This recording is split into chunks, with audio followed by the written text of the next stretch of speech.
Welcome to the Deep Dive. Today, we're looking at a really direct message, something that feels, incredibly relevant even now. Right. We're digging into Hosea chapter 4, verse 1. It says, "Hear the word of the Lord, you Israelites, because the Lord has a charge to bring against you who live in the land. There is no faithfulness, no love, no acknowledgment of God in the land." Wow.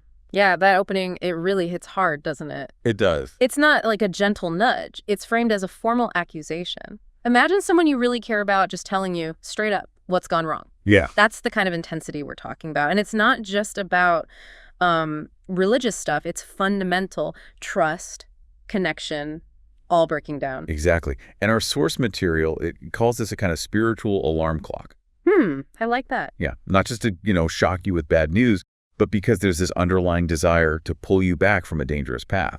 The big problem was this drift. A drift, yeah. They'd stopped listening, really listening, stopped loving properly, stopped even thinking about God in their daily lives.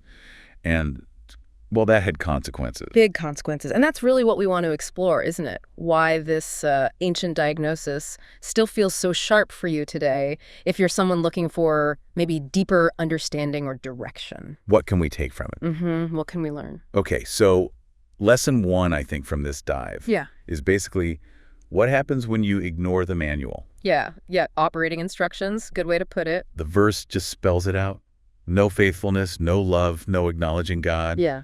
And the result, the land's a mess, full of sin, sorrow. It draws a really direct line, doesn't it? Ignore the guidance, things fall apart. It's so universal, though. It really is. Think about ignoring the maintenance schedule for your car. Right. Eventually. It breaks down. Or, at work, if you ignore the core plan for a project, chaos. Global chaos. So when we push aside those foundational truths, whatever they are for us, we just lose our way. We drift. That really connects. I mean, when you feel overwhelmed, isn't it often because you've kind of lost sight of some basic principle, that guiding star maybe?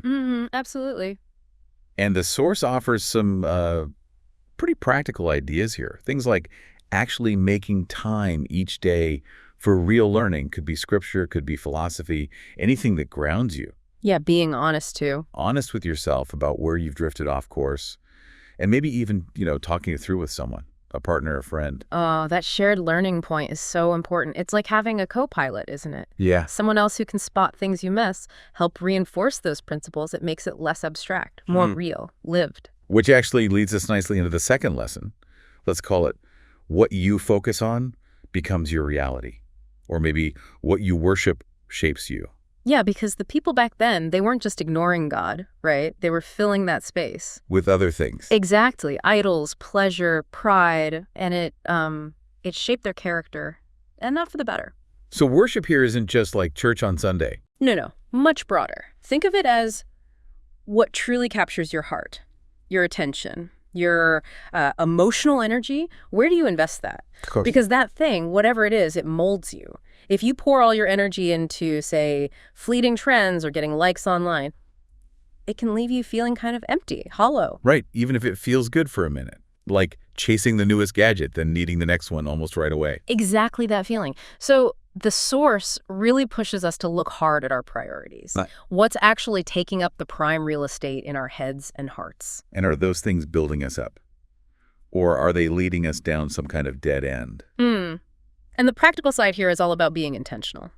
How so? Well, taking time for self-reflection, really asking what might be overshadowing my core values. Right. Then consciously setting aside time to reflect, to recenter. Like meditation, journaling, a quiet walk. Any of those, whatever works for you. And crucially, maybe setting some boundaries, against all the distractions constantly pulling us away from what really matters.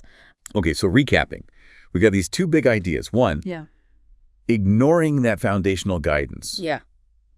It has real negative consequences. Definitely. And two, what we truly focus on, what we pour ourselves into, that powerfully shapes who we actually become. The core message from Hosea, it's this call to come back to God's truth. But maybe for you, listening now, it's more about reconnecting with your own deepest values, your own core principles. Yeah.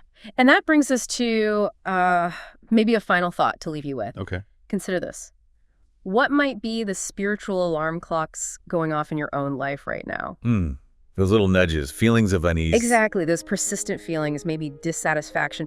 And then ask yourself, what happens when you choose to really listen to those signals, to actually reevaluate things? Versus just hitting snooze again. Right. Versus hitting snooze. It's a powerful question to just sit with for a bit.